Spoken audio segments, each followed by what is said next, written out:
Thank you for tuning in to Dog Intervention.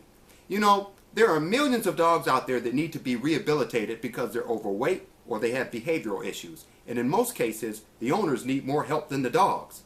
I'm ex-Marine, dog whisperer Big Chuck McBride, and I got something to say to all those bad dogs out there terrorizing the neighborhood, tearing households apart, biting people.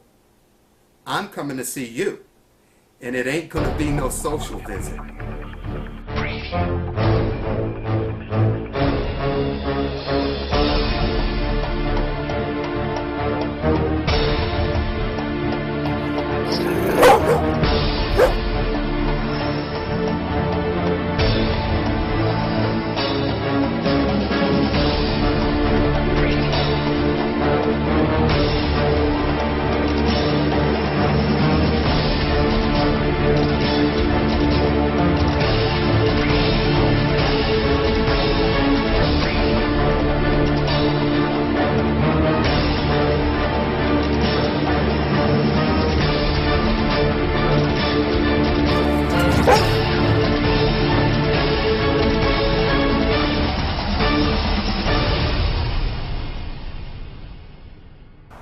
Well guys, I'm here in Michigan with Chris and Ashley and their dog Larry, who has difficulty with people passing the vehicle. Let's hear what they have to say. When we drive through the neighborhood or down the street and we see Larry sees people, they can be pushing a baby stroller, they can be walking a dog, they can just be walking by themselves, and he still has a problem with it, and he like kind of barks and jumps out the window, and he's a little bit out of control. I think he's overly protective of the car. You know, whether we're driving or it's parked, he can still be an issue for him.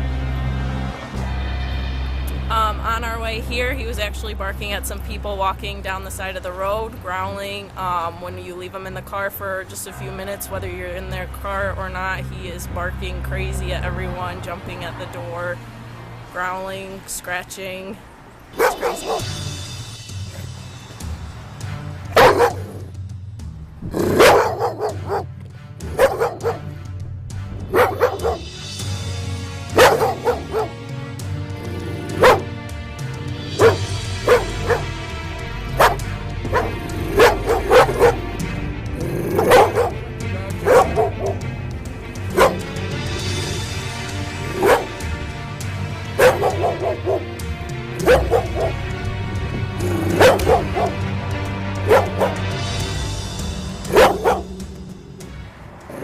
You having fun? You're having fun, Eddie? I'm having a lot of fun, Chuck.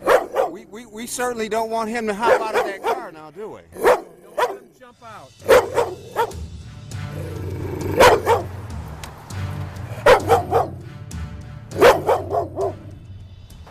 Okay guys, this is what we're going to do. First things first, we're going to take Larry for a walk and establish a bond. After that, Larry's going to be in the car and he's going to be quiet when people walk by. Do you think that's possible? It'll be a miracle. It'll be a miracle. You guys heard that. So hang on to your hats and come along for the ride. This is Dog Intervention and I'm Big Chuck McBride. Okay, we've taken Larry for a walk. We've established a bond with him. Now we're going to do the exercise, people passing the car. We're going to attempt to use sound correction to make sure that when someone passes that Larry knows that he can't act like a maniac, okay?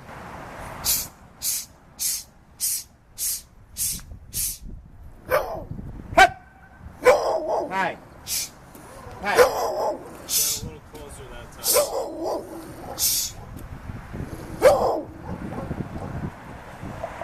Hi.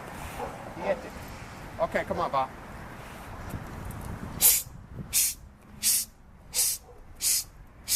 Good job. Good job. Good job. Hi. This is locked. Come on.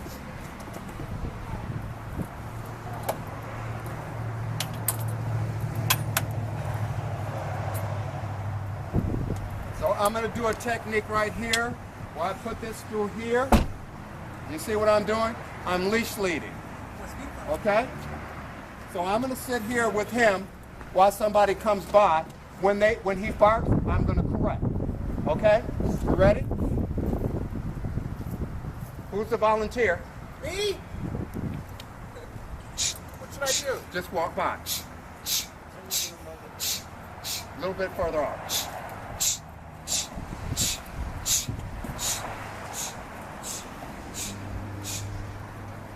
Good job. Good job. Good job. Okay? Good job. So, I'm correcting. Good job. Good job. Good job. Right on. Good job. Good job. Okay?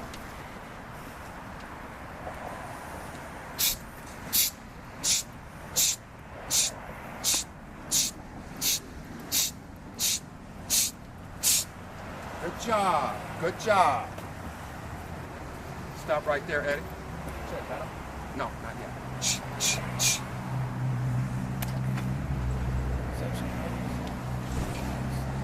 Okay, you can move on. Good job. Good job. Wow.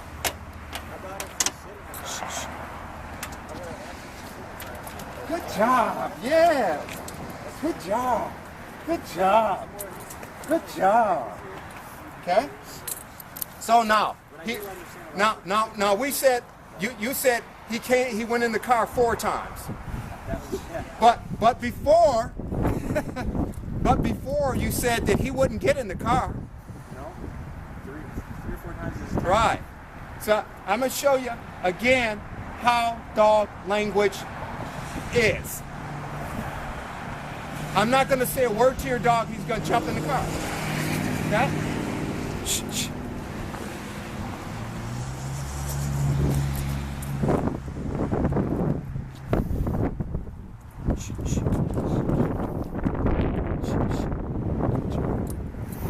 Ready?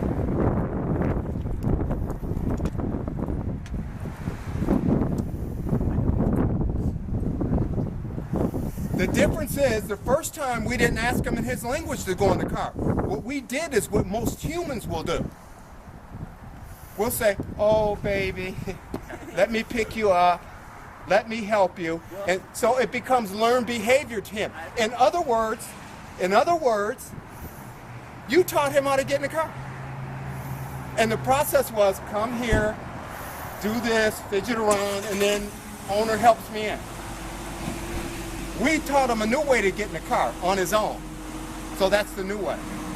So something that will help you is to make sure that you have a little bit of distance here, right? And then just lead your dog right into the car. Good boy. Now, do you notice he's not jumping out the car either? Okay? That's because he's looking for me to ask him when to come out of the car. Okay?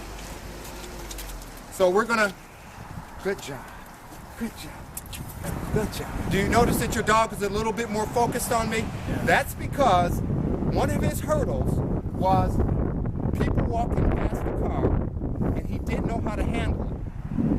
We showed him how to handle it, which stopped his frustration and his anxiety. Number 2, he had frustration when he was going in the car. We helped him to go into the car smoothly. So like good pack leaders, we fixed 2 of his problems. And doggone it, that's what he expects us to do as a pack leader. And that's why he goes in the car for me without saying a word, without saying a sound. Because we communicated to him in his language. Okay? So we're going to put him in the car again.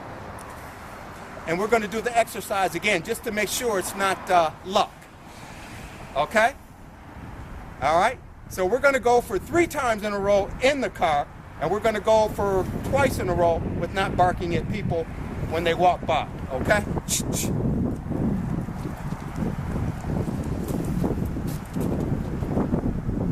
Okay, so he struggled a little bit that time. We're going to do it again.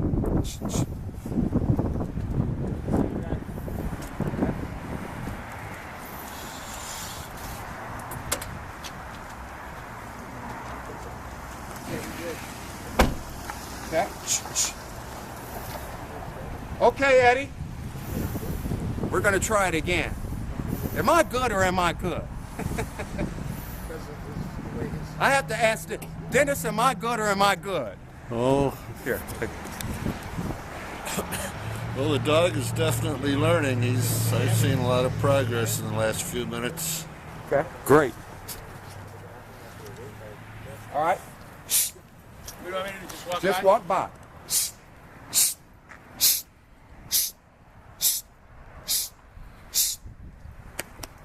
Good job. Good job. That's quite an improvement. Okay, let's try it again. Look who he was looking at. Who was the dog looking at when he went past? When Eddie went past? Who was the dog looking at when Eddie went past the vehicle? Well, he was looking at you. He was looking at me. Why? It's like he was looking for direction. He was looking for direction. As I stand here before you, dogs have a different psychology and a different language, and you can communicate with them just like we're communicating right now as humans. Just with sound, just with touch, just with the leash correction. Okay? Come on by again, Eddie. Okay?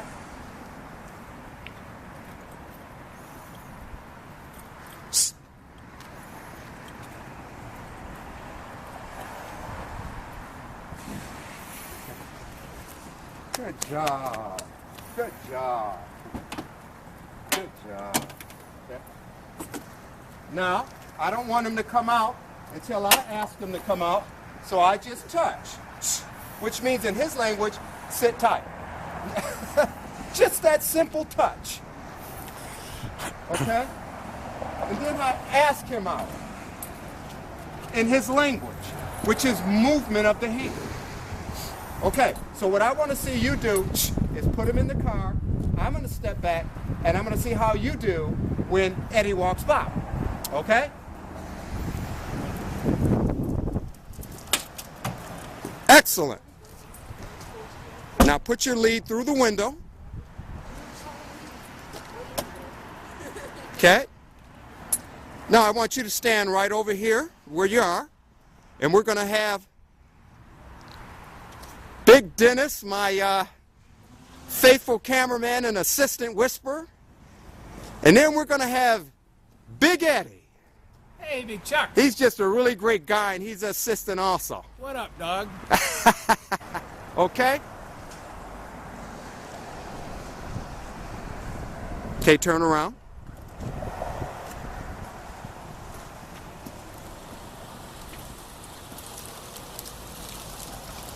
One more time.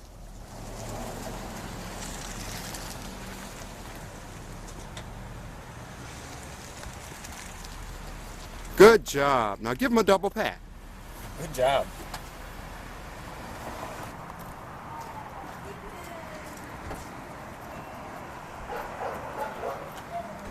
Okay, turn around.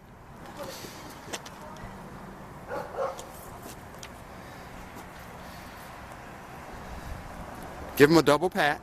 Good job.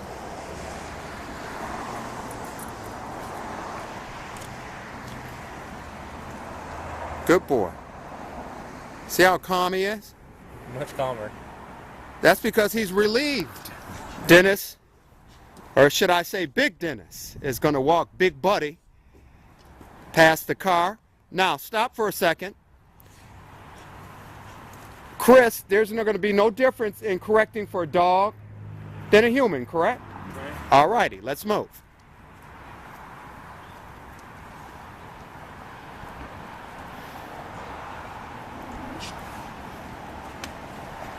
Okay, take him back. Give him sound correction with, keep on, correct through.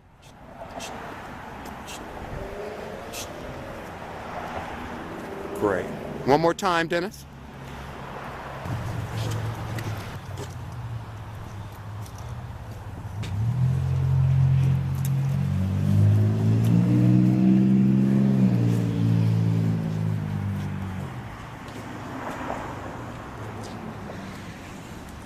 Good job. Good job. Good job, buddy.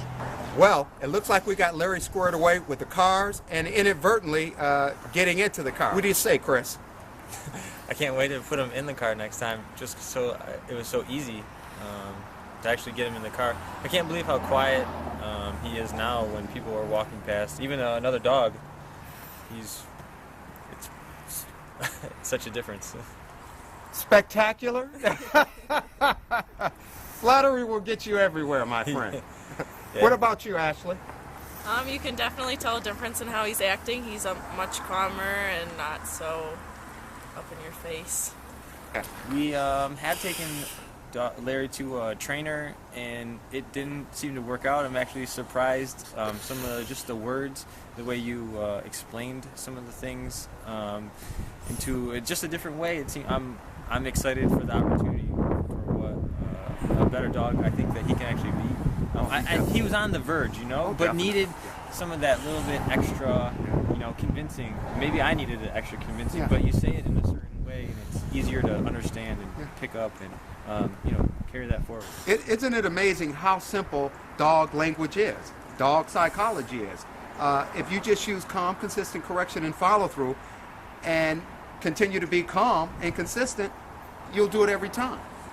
Yeah, getting him into the car looked so easy. I can't believe that it's never happened like that before. I do that trick on people all the time because they say my dog will never get in the car. But what they fail to realize is you just have to ask a dog in its language to get in the car, which is very simple.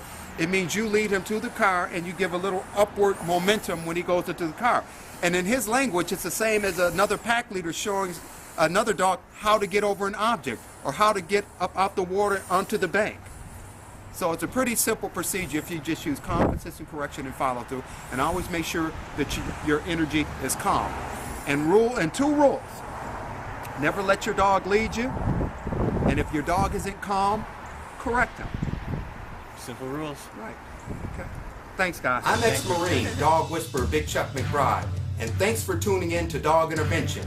And remember, Semper Fi and support your local veterans, especially the Marine Corps.